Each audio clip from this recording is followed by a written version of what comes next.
Hola, hola, buenas tardes, ¿cómo están? Les saluda su amiga Delia Ramírez y el día de hoy vamos a estar hablando de un tema muy interesante acerca de apologética, específicamente acerca del ateísmo antropológico, que lo propone y lo analiza y lo estudia el señor Ludwig Feuerbach.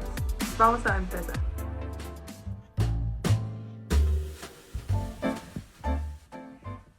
Ludwig Feuerbach fue un hombre que nació en 1804 y falleció en 1872. Pasó de ser teólogo a ateo, pero para que esto sucediera hubo 3 fases en su espiritualidad. La primera, Dios como primer pensamiento. Dios como primer pensamiento significa que Ludwig tenía claro el querer ser un pastor evangélico. Él fue católico, pero fue educado con el protestantismo. Así que de esta fase viene la número 2, la razón como segunda. En esta fase, Ludwig lo que busca es estudiar y aprender más acerca de teología. Y en esta búsqueda ingresa a una universidad en donde conoce y tiene matices de la filosofía de Hegel, en esta universidad de Heidelberg.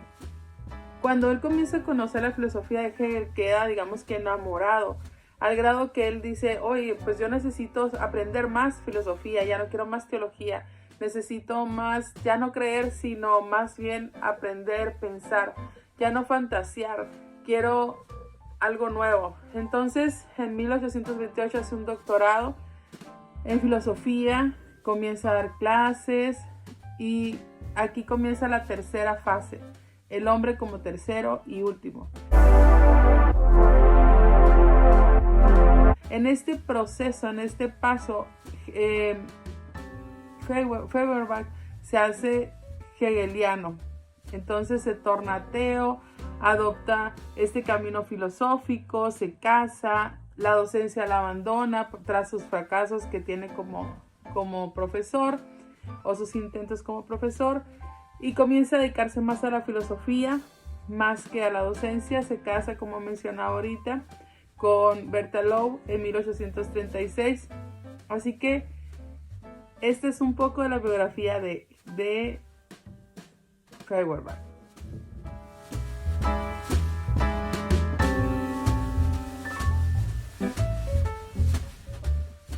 El ateísmo antropológico que propone el señor Feuerbach es interesante.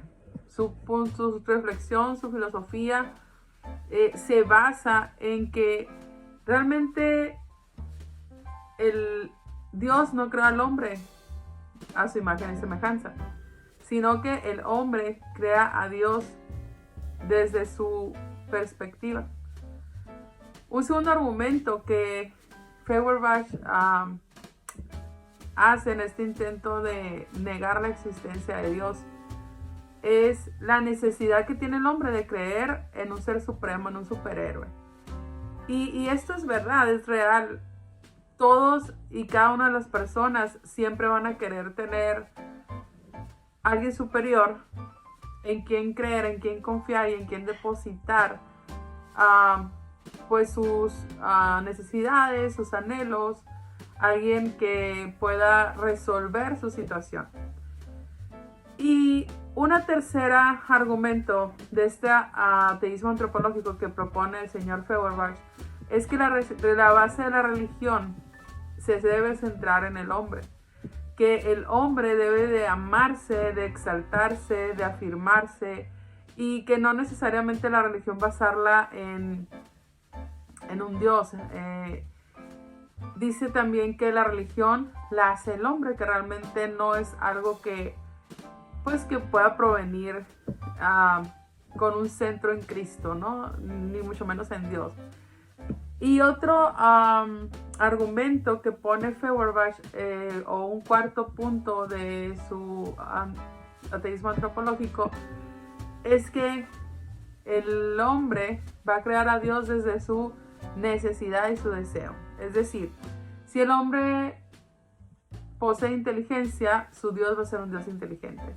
Pero también si el hombre tiene necesidad de amar, pues va a crear un Dios que lo ame. Si el hombre tiene necesidad de ser exaltado, entonces va a crear un Dios exaltado. Si tiene la necesidad de alguna liberación por tristeza, depresión, dolor o cualquier otro aspecto, elemento que pueda sentir, va a crear un Dios así. Estos son algunos de los argumentos más importantes e interesantes de la teología de Feuerbach.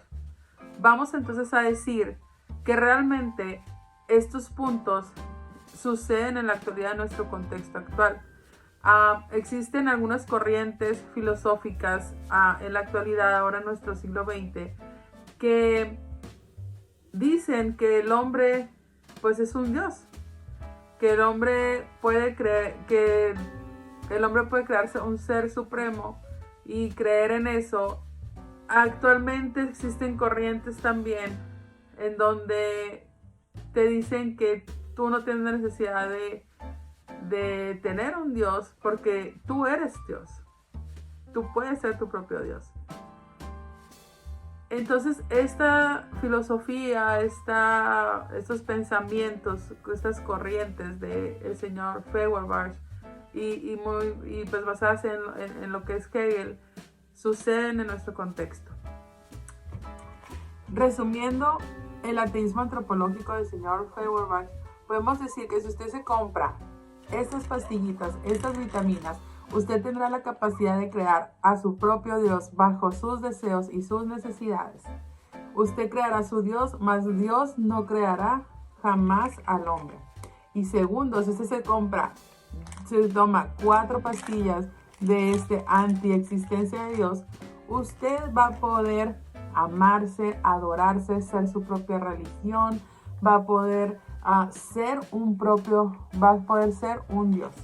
Así que llame ya al 01800-4321 y podrá adquirir 2 paquetes de estas vitaminas antiexistencia de Dios que te ayudará a ser tu propio Dios. Qué fácil sería poder adquirir estas pastillas y poder tener ese tipo de pensamientos.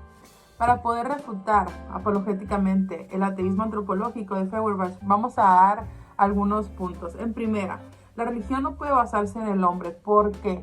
Porque si así fuera, el hombre, un solo hombre, o 2, o 3, o 4, o 20, no tendría la capacidad absoluta de un crecimiento tan exponencial como lo es la Iglesia de Cristo.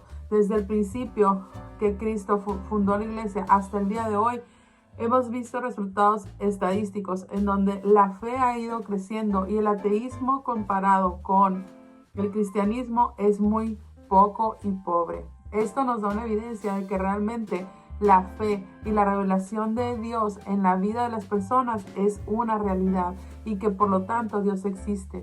También podemos entender que la existencia de Dios es un sí y es una decisión. El hombre tiene la capacidad de decidir si cree o no cree. Y es respetable si tú quieres creer que Dios no existe, como también es respetable creer que Dios existe. Yo me pregunto, si Dios no existe o no existiera, ¿para qué entonces preocuparnos en analizar la existencia de Dios? ¿Para qué un ateo va a estar investigando, filosofando y creando ideas y pensamientos por la no existencia de Dios? No tiene sentido. Si Dios no existiera, no habría por qué ni siquiera hablar de Él.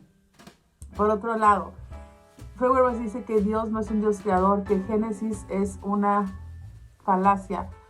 Si Dios no fuera un Dios creador y haya creado al hombre a su imagen y semejanza, entonces ¿por qué la ciencia el día de hoy no ha podido crear sangre, no ha podido crear un humano como tal? Entonces ¿por qué hay tanta perfección en el cuerpo humano? O el hombre no tiene la capacidad ni la ha tenido al 100% para hacer algo tan perfecto. Así que con estos datos, y todavía podríamos hablar de los primeros apologetas como Pablo, que fueron los que iniciaron esta obra misionera y que pudieron extender y se ha podido extender el reino de Dios a la fecha a través del poder del Espíritu Santo. Entonces, todos estos argumentos son útiles para decir que Dios existe, pero siempre será basado en la fe y en la revelación de Dios al hombre. Hasta aquí hemos llegado con este tema. Saludos.